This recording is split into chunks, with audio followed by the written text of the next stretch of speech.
Imagine being a United States citizen, born and raised on American soil, and suddenly finding yourself locked in an immigration detention facility. You show your birth certificate, your passport, your driver's license, but nobody believes you. Days turn into weeks, weeks turn into months, and in some cases, months turn into years. This isn't a dystopian nightmare. This is the reality that hundreds, possibly thousands, of American citizens have faced when detained by immigration enforcement agents.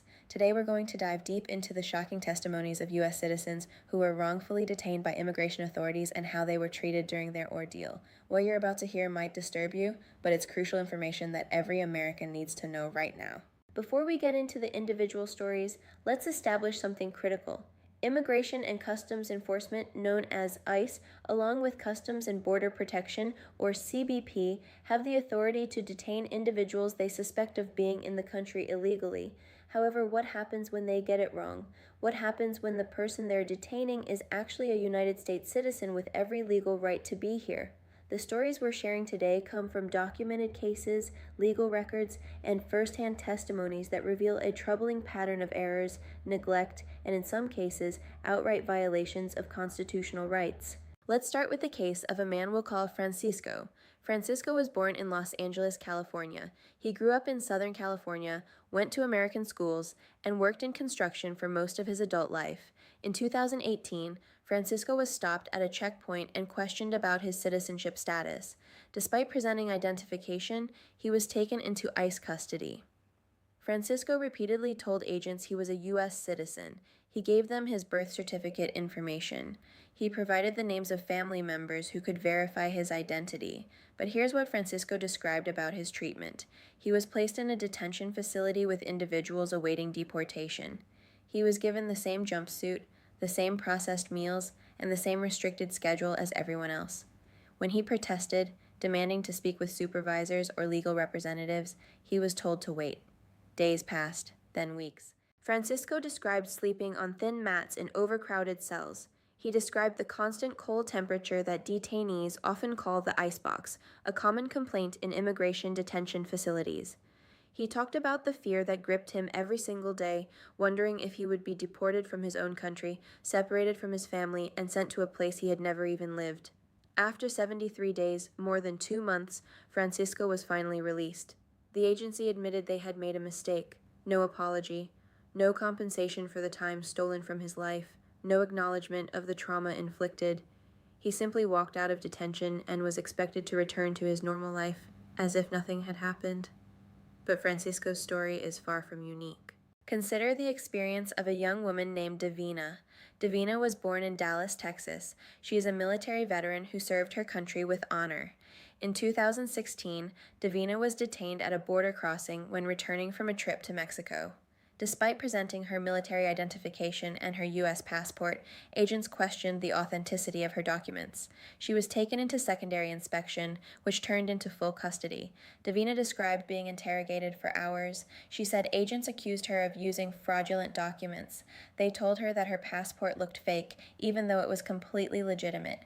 She was fingerprinted, photographed, and processed like a criminal. During her detention, which lasted 36 hours, Davina said she was denied proper meals.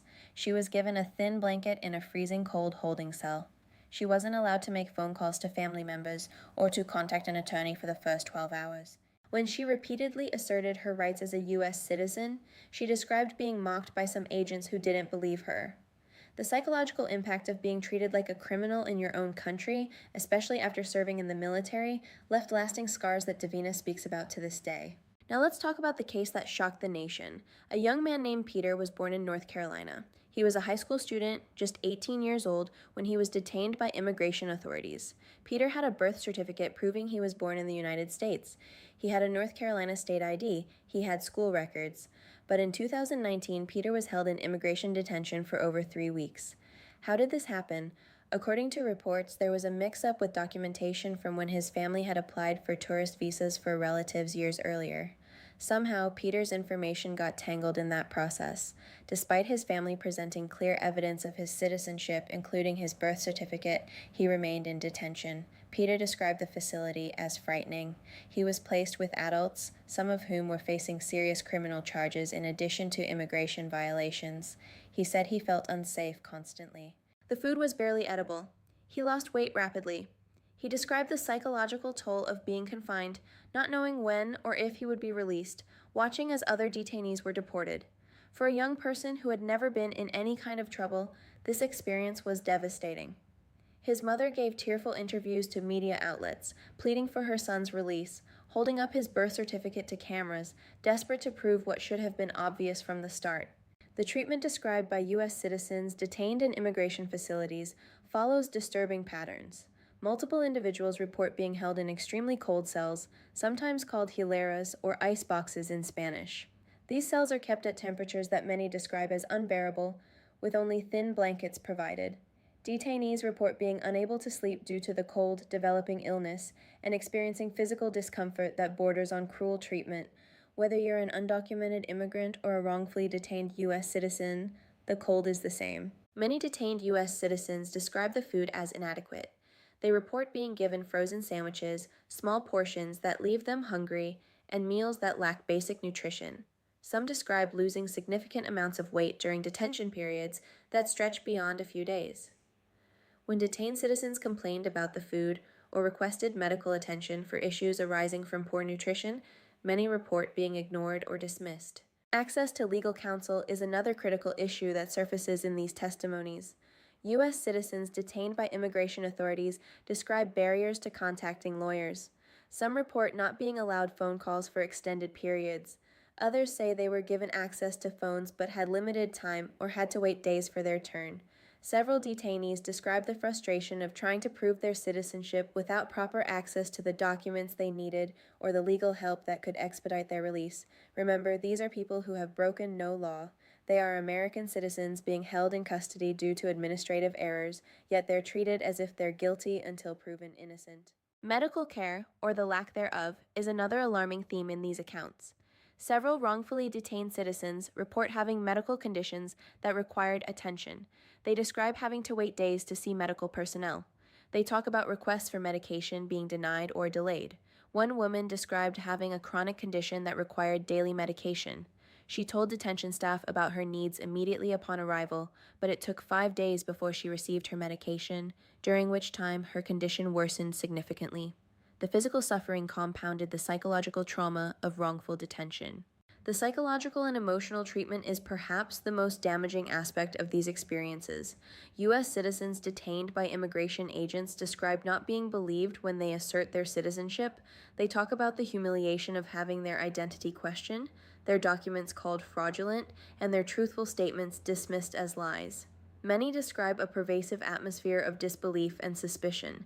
Even when family members arrived with additional documentation, birth certificates, school records, employment histories, and other proof of citizenship, the process of verification moved at an agonizingly slow pace.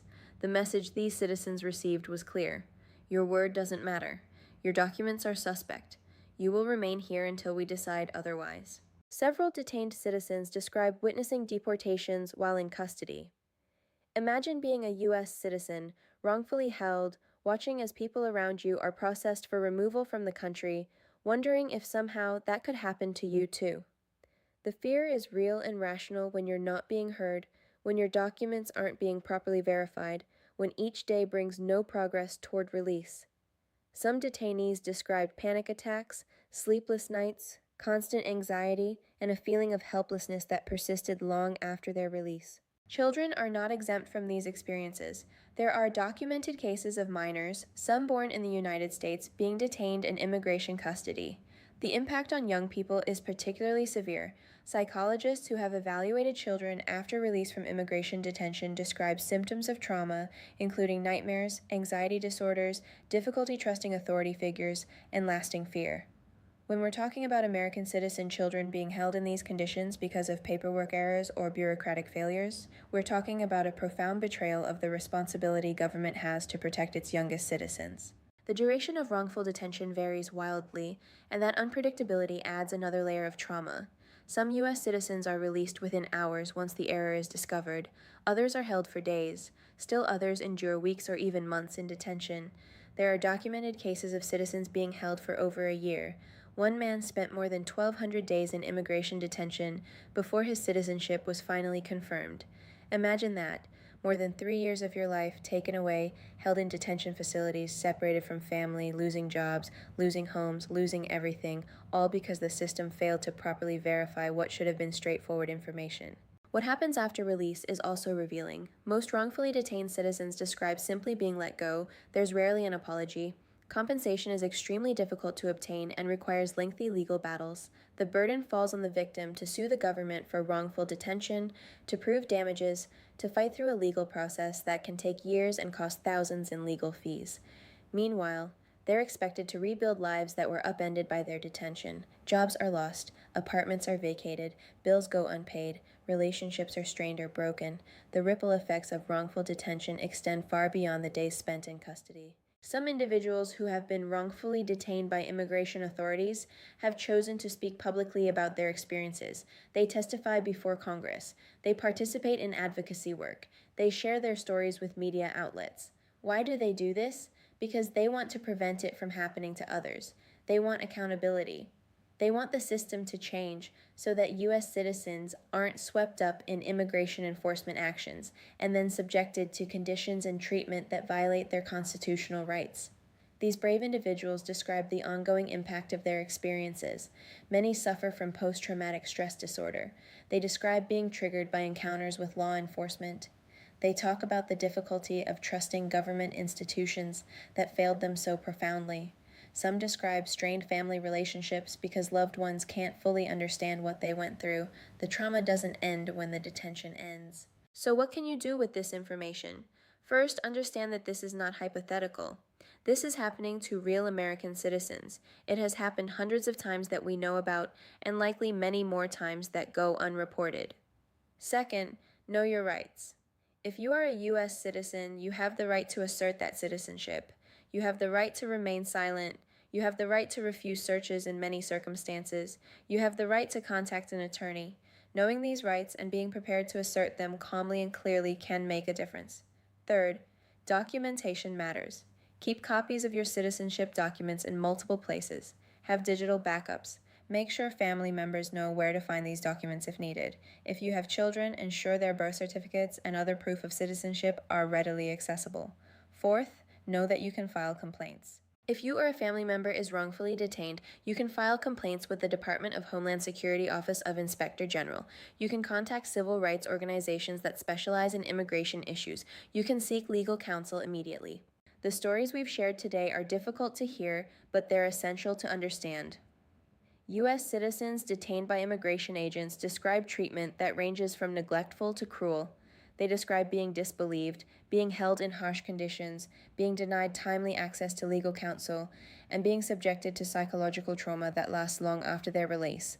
These experiences should concern every American because they reveal a system that sometimes fails to protect the very citizens it's meant to serve.